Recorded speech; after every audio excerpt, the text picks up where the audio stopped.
હિન્દુ ધર્મમાં ગાયનું ખૂબ મહત્વ છે અને ગાયને માતા તરીકે માનવામાં આવે છે। કોંગ્રેસના સાંસદ છે ગેનીબેન ઠાકોર તેમને ગાયને રાષ્ટ્રીય દરજ્જાની વાત કરી છે અને ગૌ હત્યાના પ્રતિબંધની પણ તેમણે સંસદમાં વાત કરી છે। નમસ્કાર, આપ જોઈ રહ્યા છો હોટલાઇન ન્યૂઝ અને હું છું આપની સાથે તોફિક ગાંચી। હિન્દુ ધર્મમાં ગાય છે તેનું સૌથી વધારે મહત્વ છે। 33,000 દેવી દેવતાઓ છે તેઓ આ ગૌ માતામાં વસતા હોય છે તેવા હિન્દુ ધર્મની આસ્થા છે।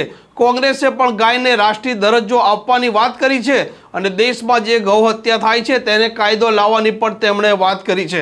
ચોમાસાનું અત્યારે સત્ર ચાલી રહ્યું છે અને બનાસકાંઠાના જે ગુજરાતથી સાંસદ છે ગેનીબેન ઠાકોર તેમને ગાયને રાષ્ટ્રીય દરજ્જો આપવાની માંગ ઉચ્ચારી છે અને આ મામલે તેમણે શું સંસદમાં વાત કહી છે તે આપ સાંભળો। ગૃહના મોટા ભાગના સભ્યોએ ગૌ માતા માટેની વાત કરી। હું પણ ગૌ માતાની વાત કરવા માગું છું કે દેશના સાધુ સંતો મહંતો જ્યોતિષપીઠના શંકરાચાર્ય સ્વામી અભિમુક્તેશ્વરાનંદ સરસ્વતી મહારાજ પદયાત્રા કરીને ગૌ માતાને રાષ્ટ્રીય માતાનો દરજ્જો આપવા માટે સરકાર પાસે માગણી કરી રહ્યા છે।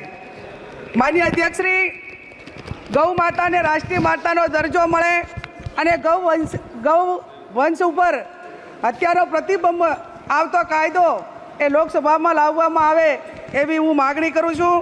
માનનીય અધ્યક્ષશ્રી, ગાયોને નિભાવણી માટે પશુ દીઠ તમામ ગૌશાળાઓને 100 રૂપિયા પ્રતિ દીઠ આપવામાં આવે એ પણ હું માગણી કરું છું।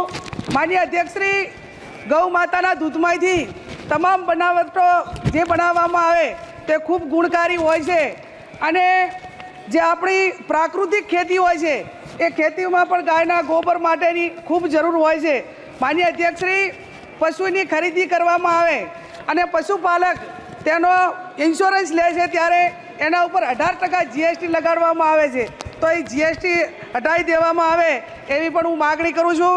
માનનીય અધ્યક્ષશ્રી, ભારતમાં ચાલતા તમામ કતલખાનાઓમાં કઈ પાર્ટીએ કતલખાનાઓ પાસેથી કેટલું ફંડ લીધું તે નામ જાહેર કરવામાં આવે એવી પણ હું માગણી કરું છું।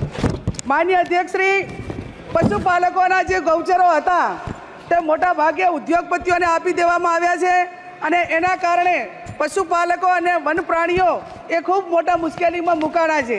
ત્યારે માનનીય અધ્યક્ષશ્રી, આપના માધ્યમથી માગણી કરું છું કે જે ગૌચરો છે એ ઉદ્યોગપતિઓને કેમને ન આપવામાં આવે અને એના ઉપર જે સુપ્રીમ કોર્ટને પ્રતિબંધ નાખેલો છે એને યથાવત રાખવામાં આવે એવી પણ હું આપની પાસે માગણી કરું છું।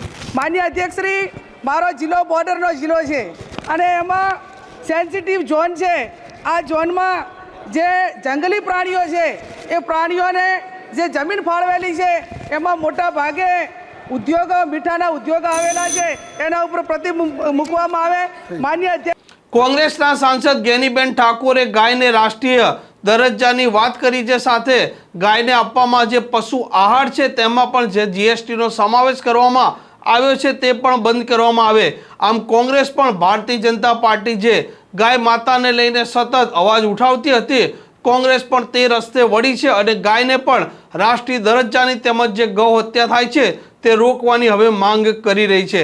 આ પ્રકારના સમાચાર જો આપને પસંદ આવતો હોય તો હોટલાઇન ન્યૂઝને સબસ્ક્રાઇબ અને શેર કરવાનું ભૂલતા નહીં।